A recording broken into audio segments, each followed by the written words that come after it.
새정치민주연합 제40자 비상대책위원회 개회를 선언합니다. 먼저 문희상 비상대책위원장의 시작 발언이 있겠습니다. 오늘은 박원순 서울시장님, 김현삼 경기도의회 원내대표와 함께 비상대책위원회를 하게 되었습니다. 지방자치는 민주주의의 마지막 보루이고 지방자치단체는 민생의 마지막 보루입니다. 당과 지방자치단체와의 긴밀한 소통은 벼랑 끝에 내몰린 민생의 문제를 보다 효과적으로 풀 수 있는 중요한 수단이 될 것입니다. 앞으로 당은 광역 및 기초, 단체장과 지방의회의 목소리를 경청하기 위해서 매주 수요일 비상대책위원회를 지방대표와의 연석회의로 진행할 예정입니다. 어제 새정치민주연합은 특권 내려놓기 일환으로 그동안 관행으로 정치인에게 배려되던 국회 도서관장 자리를 민간 전문가로 구성된 추천위원회를 통해서 이은철 성균관대학교 교수를 단독으로 추천했습니다. 말잔치로 끝나는 혁신은 의미가 없다고 생각합니다. 시대 흐름에 부합하는 혁신, 끊임없이 실천하는 정치로 국민 신뢰를 회복하기 위해 더욱 노력하겠습니다. 혁신 실천은 앞으로도 계속될 것입니다. 정부가 경제관계 장관회의를 열고 2015년 경제정책 방향을 발표한 바 있습니다. 경제의 성장을 위해서 공공, 노동, 교육, 금융 등 핵심 분야의 구조 개혁으로 경제 체질 개선을 하겠다는 것입니다. 기회 있을 때마다 저는 전면적인 국정 쇄신을 강조한 바 있고 특히 공공개혁은 정권의 명운을 걸고 해야 할 중대한 일이라고 강조한 바 있습니다. 그러나 기대보다는 우려가 앞섭니다. 우선 정부가 말하는 구조개혁과 체질 개선이 정규직 과부하가 경제 망친다는 회개한 논리로 해고를 자유롭게 해주는 정책을 최우선으로 하겠다는 것이 아닌가 의심되기 때문입니다.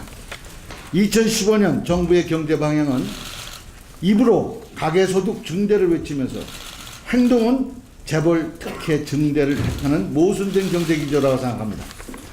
해고가 자유로운 노동시장, 착한 규제도 없애는 무차별적 규제 완화, 엄청난 사내 보유금을 쌓아둔 재벌, 그리고 대기업에게 또다시 특혜를 주는 경제정책, 이런 기조로는 경제가 살아날 수 없다는 것이 분명합니다.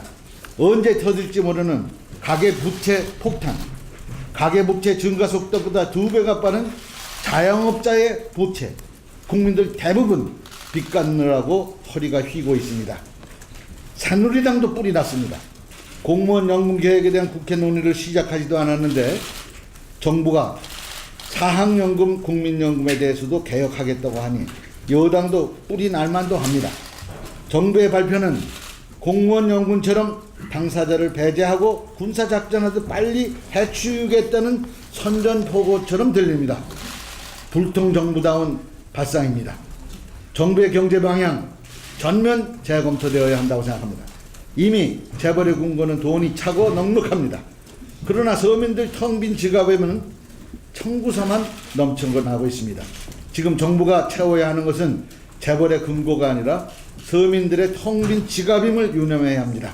그래야 경제가 살아납니다. 성탄절이 내일입니다. 성탄절에 맞춰 여야가 지난 12월 10일 합의안에 대해서 세부 사항에 대한 합의를 어제 해냈습니다.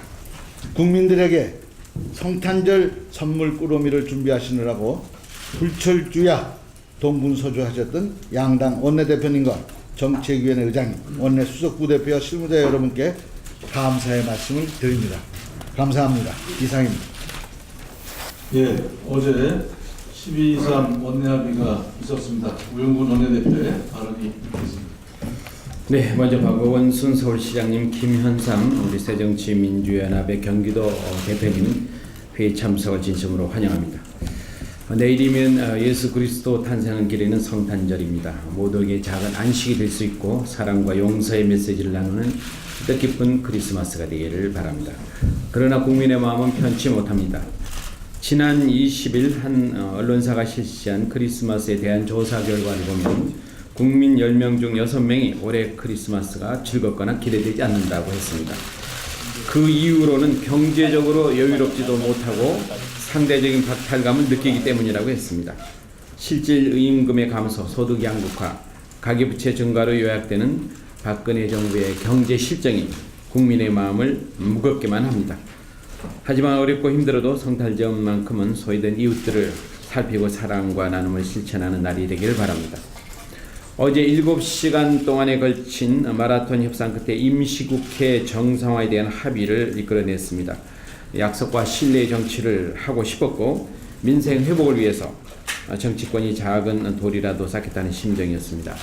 100조 원에 달하는 혈세 낭비의 한 축인 해외 자원개발 비리 진상조사, 또 공무원 연금 개혁을 위한 국민 대타협기구와 특위구성, 부동산 관련 법안의 합의와 서민주거 안정을 위한 국회 특위구성, 또 국정농단의 진실을 규명해야 할 운영위원회 개최 등의 합의가 있었습니다.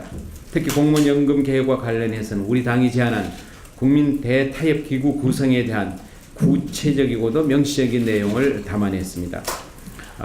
특히 국민 대타협기구에 있어서 야당 몇 가지 원칙을 정하고 그 요구를 거의 다 관철을 했습니다. 첫째는 이 기구가 유명무실하지 않고 명실상부하도록 국회에서 규칙으로 기구의 독립성을 보장했습니다. 둘째로 이 기구에서 먼저 연금 개혁안을 마련한 뒤에 이것을 국회 특위에서 적극 반영토록 하였습니다. 마지막으로 우리 당은 이해관계인인 공투본의 인사가 참여할 수 있는 20여 명으로 구성된 사회적 대타협기구 내에 공무원 연금 개혁 소위, 노후소득 보장제도 개선 소위, 재정추계 검증 소위로 세분화해서 실질적이고도 구체적인 활동을 할 수 있도록 요구했고 그 요구가 모두 100% 반영됐습니다. 기간 동안 여당은 처음에 50일을 주장했지만 우리는 최소한 석 달 이상이다 해서 90일 보장을 관철했습니다. 또 내년 1월 9일에는 운영일을 열어서 비선실세 국정농단 진상규명을 시작하고 1월 12일 본회의 의결과 함께 해외 자원개발 비리 국정조사가 100일간의 대장정에 돌입합니다.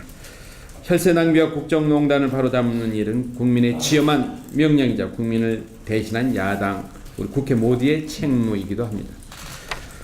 어제 국무총리실 산하에서 4대강 조사평가위원회 발표가 있었습니다. 수질 악화의 주범으로 확인된 15개 보 중 6개 보에서 누수와 용출 현상이라는 심각한 위험이 발견됐지만 안전에는 문제가 없다는 결론을 내놓았습니다. 건설사들의 탐악과 비리, 비자금 조성은 물론이고 환경오염을 비롯한 명백한 문제들에 대해서는 언급조차 하지 않았습니다. 4대강 사업을 둘러싼 많은 의혹 중에서 그 무엇 하나도 제대로 밝혀내지 못한 졸속 부실조사의 모순투성의 결론입니다. 정부가 왜 야당의 참여를 거부했는지 알 수 있는 조사 결과입니다. 우리 사회의 불신을 키우고 국민의 안전을 위협하는 엉터리 4대강 조사를 더 이상 묵과할 수 없습니다. 명명백백한 문제에도 불구하고 4대강 사업은 일정 부분 성과를 거뒀다는 조사위원회 평가에 동의할 국민은 아마 없을 것입니다. 진실과 국민의 안전, 더 큰 재앙을 막기 위해서 4대강 비리를 위한 국정조사는 이제 더 불가피해졌습니다. 박근혜 대통령께서도 이미 4대강 사업 국정조사의 긍정적인 입장을 밝힌 바가 있습니다. 다음번 회담에서는 4대강 비리 국정조사 문제가 반드시 매듭되어지도록 새누리당에 강력하게 요청합니다. 이상입니다. 예, 다음은 이석현 위원의 발언이 되겠습니다.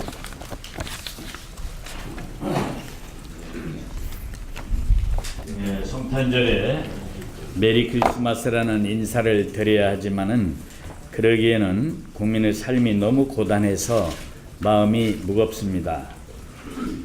지금 자영업자, 월급생활자, 실업자 등 서민 생활은 쥐어짜도 물 한 방울이 안 나오는 마른 수건과 같은 형편입니다. 그런데 이 정부는 어떻게 하고 있습니까? 법인세는 손도 못 대면서 담배값은 2,000원이나 올리고 로또 판매점을 610곳을 늘렸고 연말 정산 환급액이 9천억 원이나 감소한다고 합니다. 국제 유가가 반값이 되었어도 기름으로 생산하는 전기값은 안 내리고 전기를 쓰는 지하철 요금은 오히려 오른다고 합니다. 유리 지갑까지 털어서 서민들 쌈짓돈까지 털어서 세수를 채우겠다는 정부는 스크리지 심보입니다. 우리 당은 이 정부의 반서민 정책이라는 시꺼먼 굴뚝을 돌파해서 서민과 중산층의 희망을 나눠주는 산타가 되겠다는 다짐을 국민 여러분께 성탄 인사로 드립니다. 한수원 자료가 어제 또 유출됐습니다. 지난 15일 이후에 열흘째 한수원의 내부 자료가 5번씩이나 유출되었는데 이에 대한 정부 대응은 무능하고 무책임하기 짝이 없습니다. 주무부처인 산자부가 인터넷에서 쉽게 구할 수 있는 자료라느니 해커가 추가 자료를 올리더라도 국내에는 공개가 안 되도록 하겠다는 개념 없는 발언을 쏟아내서 국민은 황당할 뿐입니다. 여당은 정부 뒤치다거리만 하다가 골병들 지경이라고 하는데 국민과 야당은 지금 정부 해명 듣다가 화병이 날 지경입니다. 정부 여당이 이번 사태의 정확한 원인 분석, 적절한 대응에 나서야지 이후의 대비책에만 관심을 가져서는 곤란합니다. 적극적이고 철저한 위기관리가 필요한 상황임에도 당국은 이 틈에 국정원에 막강한 권한을 주는 사이버 테러 방지 법안 통과에만 관심을 두고 있습니다. 기름물에 물을 부어서는 안 됩니다.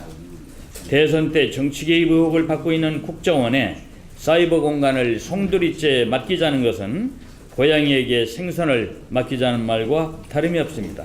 정부 여당은 위기 상황에서 겉핥기식 대응보다 실질적이고 구체적인 대책을 세워서 국민을 안심시켜주기 바랍니다.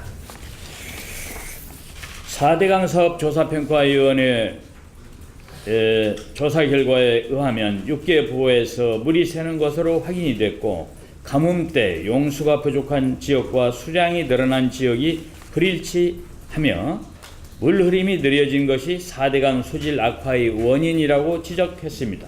또한 생태공원과 생태하천은 오히려 생태계를 파괴하는 것으로 나타났습니다. 이번 조사를 통해서 4대강 사업은 당초 기대한 효과는 없고 수질 오염과 생태계 파괴를 초래하는 사업이었음이 확인되었습니다. 이런데도 안전에는 문제가 없다는 것은 앞뒤가 맞지 않는 결론입니다. 30조 원의 막대한 혈세가 들어간 사업인 만큼 4대강 사업에 대한 국정조사를 조속히 실시해서 이명박 대통령 등을 불러내서 진상을 규명하고 책임을 물어야 할 것입니다. 이상입니다.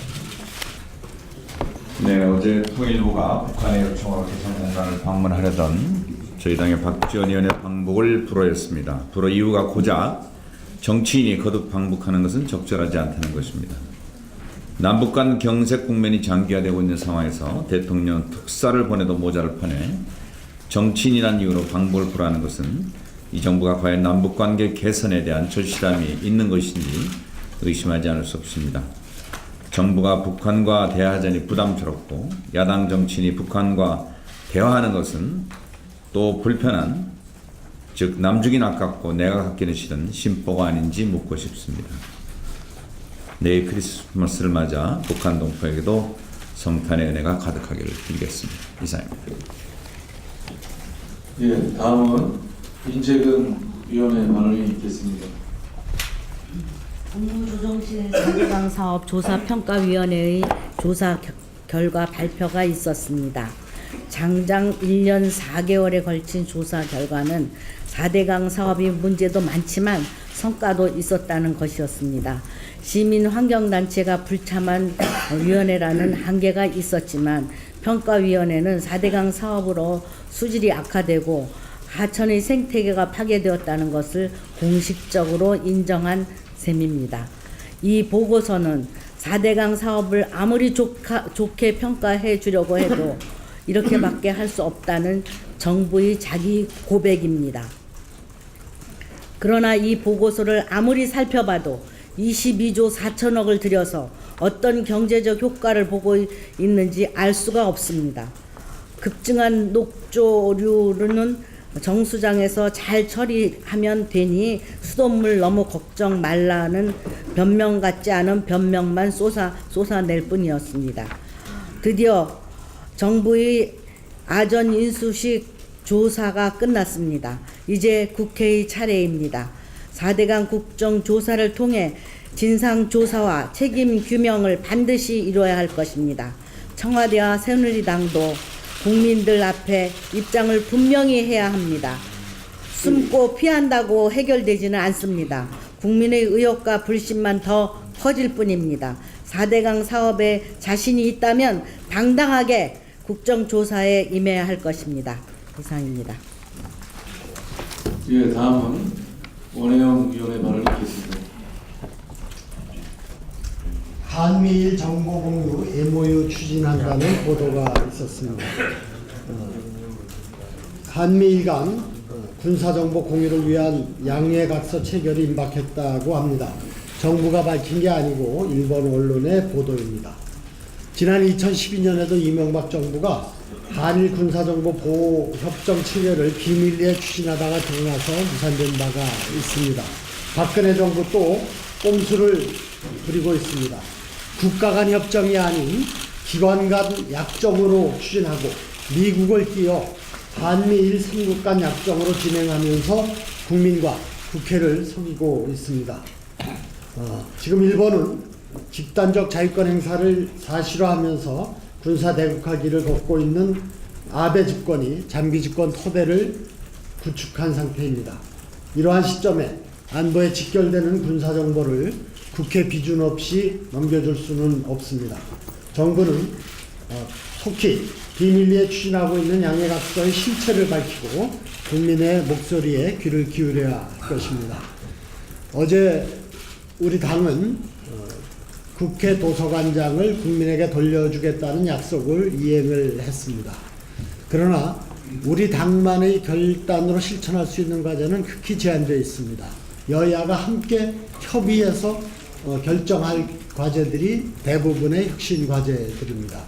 국회의원 세비를 국회의원들이 책정하지 않고 객관적인 기구에 맡겨서 결정하도록 하자는 국회의원 세비 산정위원회의 설치, 그리고 선거구 획정위원회의 독립적 기구로서의 설치, 이런 과제들이 여야의 공동 과제로서 조속히 협의되고 추진돼야 합니다.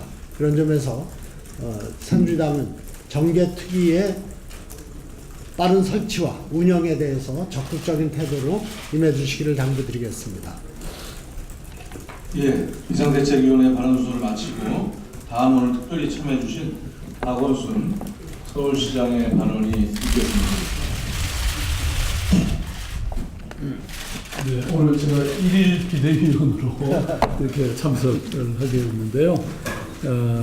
이렇게 무리상 비대위원장을 비롯한 위원님들 또 당원 여러분께 감사드리고 특히 영광으로 생각합니다. 민생 현장에서 뛰고 있는 지방정부 단체장들에게 지방정부의 현안이라든지 건의사항을 이렇게 제안할 수 있는 자리를 마련해 주셔서 특별히 감사드립니다. 앞으로도 지방정부의 의견을 좀 소중하게 경청하고 함께 소통하는 이런 정치가 되었으면 좋겠습니다. 먼저 지난 예산국회에서 서울시를 위해서 애써주신 여러 의원님들께 감사의 말씀을 드립니다. 총 내년 예산 중에서 803억 원의 국비 예산을 확보했는데요.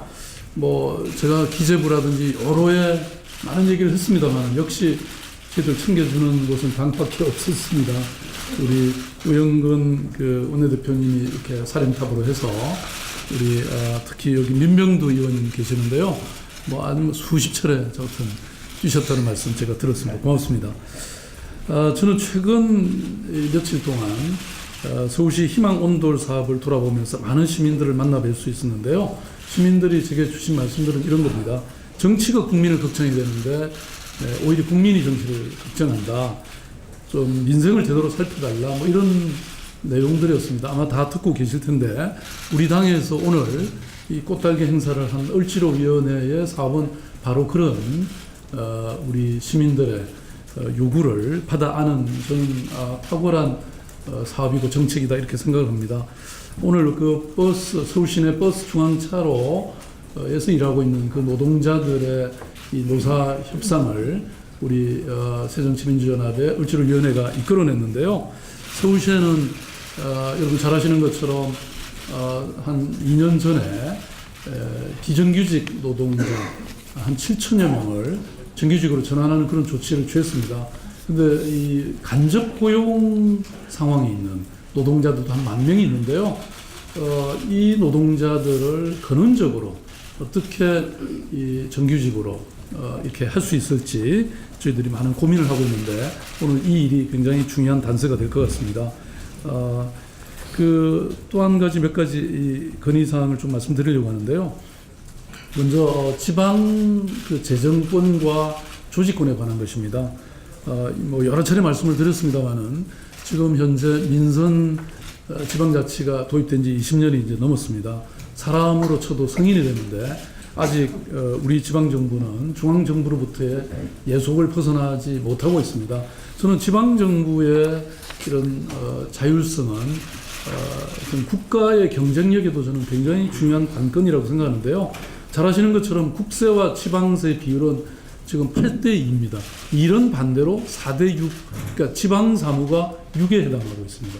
그러니까 얼마나 이게 잘못되어 있는지를 극적으로 그 수치적으로 증거하고 있는 것인데요. 그래서 많은 사람들은 2할 자치라고 말하고 있습니다. 이건 뭐 여야가 따로 사실 없습니다.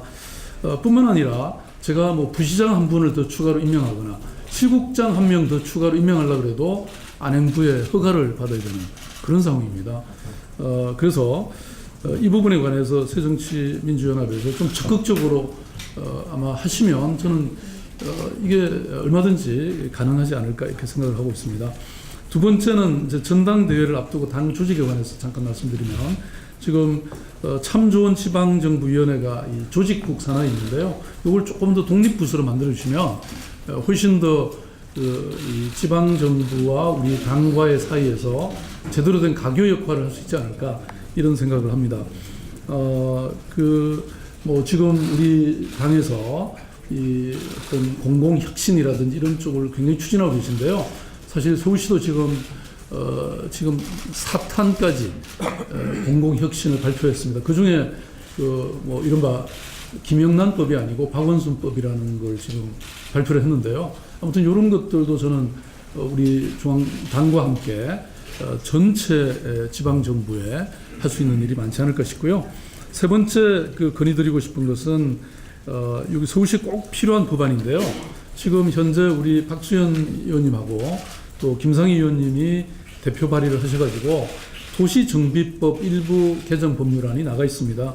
지금 그 추진 주체 해상하고 또 사용 비용을 보조하는 것에 대해서 이 한시 규정이 곧 만료가 되는데요.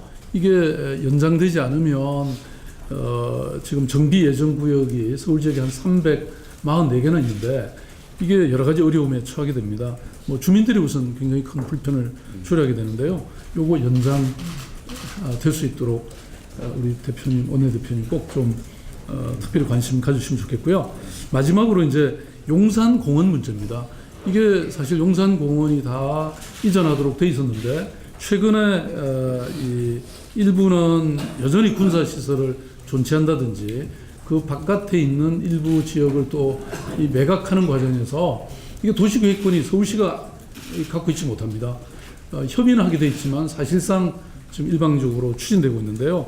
이렇게 되면 공원 면적도 상당히 축소되고 또 이 서울의 기존의 도시계획과 어울리지 않는 그런 굉장히 이 균형이 없는 이 난개발형의 이런 도시가 될 가능성이 굉장히 많습니다. 용산공원은 지금 저는 100년 만에 아니 1000년에 맞는 서울시의 정말 이 수도 서울을 제대로 가꿀 수 있는 아주 절호의 기회인데 이게 지금 이 시민들이나 정치권에 관심 없이 그냥 이렇게 흘러가는 것에 대해서 저는 큰 불안과 불만을 갖고 있습니다. 그래서 국회 차원에서 시민사회와 함께 올바른 용산공원 이 정비와 활용을 위해서 이 포럼을 만든다든지 이렇게 해서 좀 큰 관심을 가주시면 좋겠고요. 이거 외에도 제가 민원이 많습니다. 다음에 또 한번 불러주시면 좋겠고요. 아까 우리 대표님 또 여러 비대위원님들이 말씀하신 것처럼 날씨는 춥고 지금 길거리를 헤매는 그런 우리 시민들이 굉장히 많습니다. 저도 오늘 하루 이렇게 오후에는 그 현장을 쭉 돌아볼 생각인데요. 우리 이 새정치민주연합이 이런 어떤 어려운 서민들을 품어 안고 그래서 따뜻한 정치, 뜨거운 온돌이 되는 그런 정치를 해주시면 좋겠습니다. 저도 함께 하겠습니다. 고맙습니다. 네, 좋은 의견과 적극적인 정책 제안 감사드립니다. 자치단체장이기 때문에 또 저희 당의 지방의 의원들이 다수 있습니다. 국회에서 오늘 경기도의회 원내대표인 김양삼 의원이 왔습니다. 발언 드리겠습니다. 네, 고맙습니다. 제 지역구는 지난 4월달 큰 슬픔을 겪은 단원고등학교가 있는 지역입니다. 여전히 그 차디찬 바닷물에 잠겨 있는 우리 아이들 생각하면서 정말로 성찰과 참여의 시간을 가졌습니다. 잊지 말아야 할, 그리고 절대는 잊어서는 안 되는 세월호의 소중한 생명들은 사람 중심의 새로운 사회로 부활해야 된다고 생각을 합니다. 정치가 우울하고 두려운 민심에 새로운 희망을 심어주고 삶의 유혹으로부터 안전을 지켜줘야 합니다. 얼마 전에 미생이라는 드라마가 방영이 됐습니다만 바둑용어로 미생은 아시는 것처럼 살아있지 못한 돌이라는 뜻으로 알고 있습니다. 이 살아있지 못한 미생인 민생을 살아있는 완생으로 살려내야 합니다. 우리 새정치민주연합이 중심이 되었으면 좋겠습니다. 다가오는 새해 그 지방자치가 정말로 많이 달라져야 된다고 생각을 합니다. 그래서 가장 먼저 해야 할 일은 지방자치의 근간이 되는 지방자치법부터 전면적으로 바꿔야 되지 않겠나 그런 생각을 하고 있고 중이 제 머리 깎여야 되겠습니다. 그래서 저희가 새정치민주연합 광역의원 대표들 간의 협의를 통해서 내년 상반기 중에 전국 지방의원 대회를 준비를 하고 있습니다. 그래서 이 지방의원 대회를 통해서 지방자치 확대, 지방국권 강화 관련된 의제를 도출하고 그리고 저희 당에 요청을 해서 관련 법률을 개정하고 그러나 혹시라도 이런 것들을 가로막는 세력이 있으면 여야를 가리지 않고 지방자치 확대, 지방국권 강화를 위한 노력을 저희가 강력하게 전개할 그런 생각으로 있습니다. 중앙당에서 특별히 관심을 갖고 많이 지원해 주실 것을 부탁을 좀 드리겠습니다. 저희 경기도는 지금 예산심의 중인데요. 원래는 16일 날 끝내야 될 것을 끝내지 못하고 오늘 오후 4시에 본회의를 상정을 하고 있습니다. 그런데 왜 못 끝내고 있냐면 가장 큰 문제는 결국 돈의 문제이기 때문에 그렇습니다. 저희가 할 일은 많고 돈은 없고 생색은 중앙이 내고 책임은 지방정부가 지는 현재 이 구조를 바꾸지 않으면 매번 이런 현상은 바뀌지 않을 것입니다. 아시는 것처럼 최근에 누리과정 사태에서 보여지듯이 중앙정부가 당연히 부담해야 할 국민복지를 지방정부에 떠넘기는 이런 상황은 하루빨리 극복돼야 됩니다. 경기도 같은 경우에는 올 5월달 이후로는 누리과정 예산이 전혀 없습니다. 약 6천억 정도가 필요한데 이 예산을 어디서 어떻게 만들어야 될지 정말로 답답한 심정입니다. 우리 당이 비상하게 지방자치 확대 그리고 지방분권 강화를 위해서 특별한 관심과 노력을 기울여 주실 것을 부탁을 드렸습니다. 그 다음에 두 번째로 요청드리고 싶은 것은 올 6.4 지방선거를 거치면서 제가 느낀 건데요. 경기도가 인구가 1260만입니다. 그런데 경기도의 정책을 생산하는 정책 단위가 없습니다. 그래서 그 민주정책연구원에 경기도의 정책에 대해서 최소한 이렇게 좀 한 번이라도 이렇게 좀 해줄 수 있는 그런 요청을 좀 했습니다만 제대로 좀 안 되는 것 같습니다. 그래서 서울시 인구가 1000만 그리고 경기도 인구가 1260만인데 지역 정책에 대해서 민주정책연구원이 특별하게 관심을 가져주실 것을 부탁을 드리겠습니다. 그리고 세 번째로는 다가오는 2월 8일 그 전당대회가 있는데요. 유람진 말씀이지만 저의 상식으로는 1260만의 당대표가 이 지구위원 회의에 참여하지 못하고 있다는 사실이 정말 이해가 안 됩니다. 저는 그래서 당대표 선거가 끝난 이후에 지방을 대표할 수 있는 분들이 한두 분 정도 지구위원 회의에 일상적으로 결합을 해서 오로지 지방자치 확대, 지방분권 강화라고 하는 이 의제를 갖고 지구위원 회의에 참석하실 수 있도록 당에서 특별한 배려를 좀 부탁드리겠습니다. 오늘 이 지방자치 발전에 대한 애정과 관심을 가지고 비대위에 참석해서 발언할 기회를 주신 당과 문희상 대표님을 비롯한 지도자님들께 감사 말씀 좀 드리고요. 오늘과 같은 이런 노력들이 우리 당이 특별히 지방자치 확대, 지방분권 강화를 위한 그런 노력의 첫 출발이 되었으면 좋겠습니다.